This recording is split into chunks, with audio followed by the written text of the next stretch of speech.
Hello ಸ್ನೇಹಿತರೆ, ನಮಸ್ತೆ ಎಲ್ರಿಗೂ. Welcome back to my channel. ನಾವಿವತ್ತು ಕ್ಯಾರೆಟ್ನ ಉಪಯೋಗಿಸಿ ಒಂದು ಪಾಯಸ ರೆಸಿಪಿನ ಮಾಡೋಣ.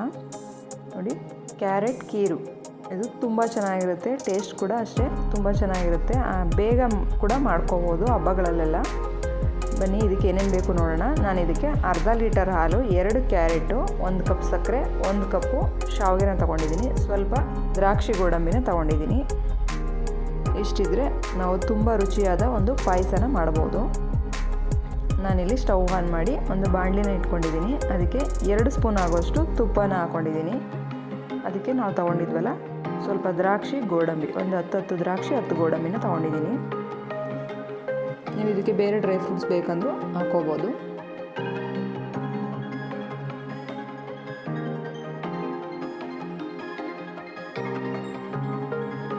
ಕ್ಯಾರೆಟ್ ಆರೋಗ್ಯಕ್ಕೂ ಕೂಡ ತುಂಬ ಒಳ್ಳೆಯದು. ನೋಡಿ, ದ್ರಾಕ್ಷಿ ಗೋಡಂಬಿ ಹುರಿದಿದ್ದಾಗಿದೆ. ಇವಾಗ ನಾನು 2 ಕ್ಯಾರೆಟನ್ನು ಸಣ್ಣದಾಗಿ ತುರಿದು ಅದೇ ತುಪ್ಪದಲ್ಲಿ ಸೇರಿಸ್ಕೊತಾ ಇದ್ದೀನಿ. ತುಪ್ಪದಲ್ಲಿ ಕ್ಯಾರೆಟನ್ನು ಹಾಕ್ಕೊಂಡು ಅದರ ಹಸಿ ವಾಸನೆ ಎಲ್ಲ ಹೋಗೋ ಥರ ಚೆನ್ನಾಗಿದ್ದನ್ನ ಘಮ ಘಮ ಅಂತ ಪರಿಮಳ ಬರೋ ಥರ ಹುರ್ಕೋಬೇಕು. ಒಂದು 5 ನಿಮಿಷ ಲೋ ಫ್ಲೇಮ್ನಲ್ಲಿಟ್ಟು ಚೆನ್ನಾಗಿ ಹುರ್ಕೊಂಡ್ರೆ ಸರಿ ಹೋಗುತ್ತೆ.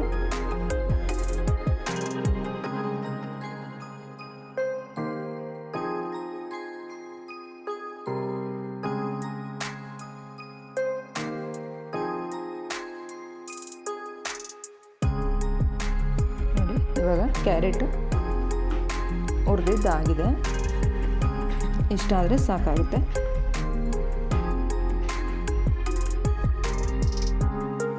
ಇದನ್ನು ನಾವು ಒಂದು ಪ್ಲೇಟ್ಗೆ ಎತ್ತಿಟ್ಕೊಳ್ಳೋಣ.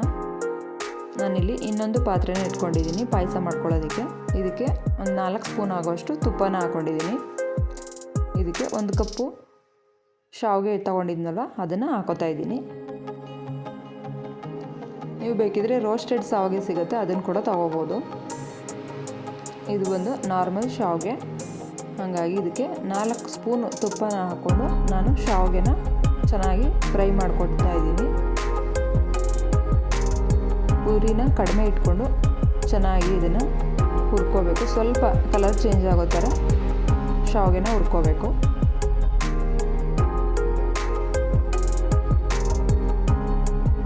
ನೋಡಿ, ಇವಾಗ ಇದು ಆಗಿದೆ ಶಾವಿಗೆ.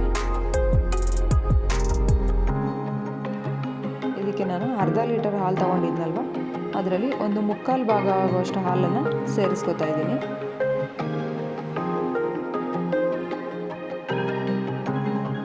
ಸ್ವಲ್ಪ ಹಾಲನ್ನು ಉಳಿಸ್ಕೊಂಡಿದ್ದೀನಿ, ಆಮೇಲೆ ಬೇಕಾಗುತ್ತೆ.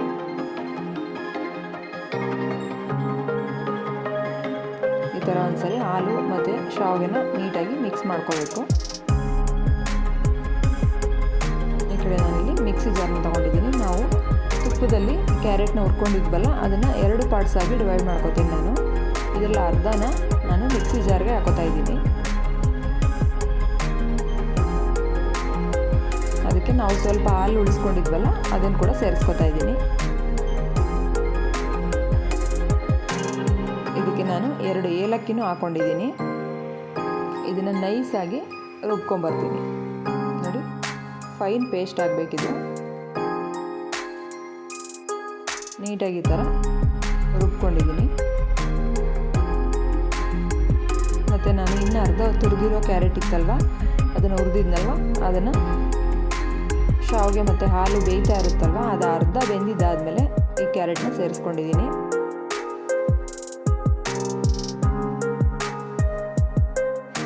ಕ್ಯಾರೆಟ್ ತುಪ್ಪದಲ್ಲಿ ಹುರಿದಿರೋದ್ರಿಂದ ಅದೇನು ಬೇಯಬೇಕು ಅಂತ ಏನಿಲ್ಲ, ಅಲ್ಲೇ ಚೆನ್ನಾಗಿ ಫ್ರೈ ಆಗಿರುತ್ತೆ.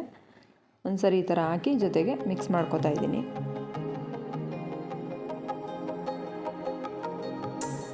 ಮತ್ತು ನಾನಿಲ್ಲಿ ಮಿಕ್ಸಿನಲ್ಲಿ ರುಬ್ಕೊಂಡಿದ್ನಲ್ವ ಕ್ಯಾರೆಟ್ನ, ಅದನ್ನು ಕೂಡ ಹಾಕೋತಾ ಇದ್ದೀನಿ. ಹಾಲಿನಲ್ಲಿ ಈ ಥರ ರುಬ್ಬಿ ಹಾಕೋದ್ರಿಂದ ಟೇಸ್ಟು ತುಂಬ ಚೆನ್ನಾಗಿರುತ್ತೆ. ಕಲರ್ ಕೂಡ ತುಂಬ ಚೆನ್ನಾಗಿ ಬರುತ್ತೆ.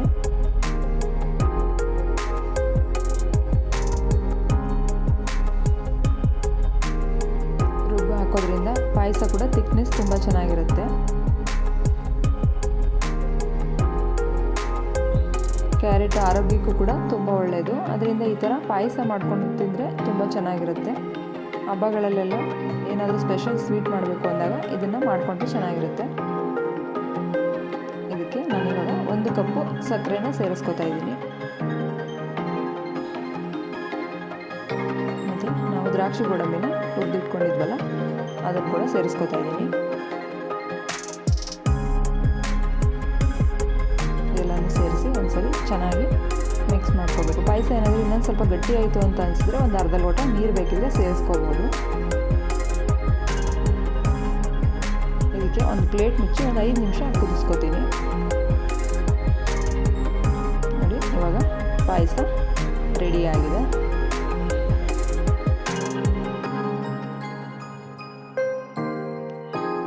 ಪಾಯಸ ಅಂತೂ ಟೇಸ್ಟು ತುಂಬ ಚೆನ್ನಾಗಿರುತ್ತೆ. ನಾನು ಇದನ್ನು ಒಂದು ಸರ್ವಿಂಗ್ ಬೌಲ್ಗೆ ಸೆಟ್ ಮಾಡ್ಕೋತಾ ಇದ್ದೀನಿ.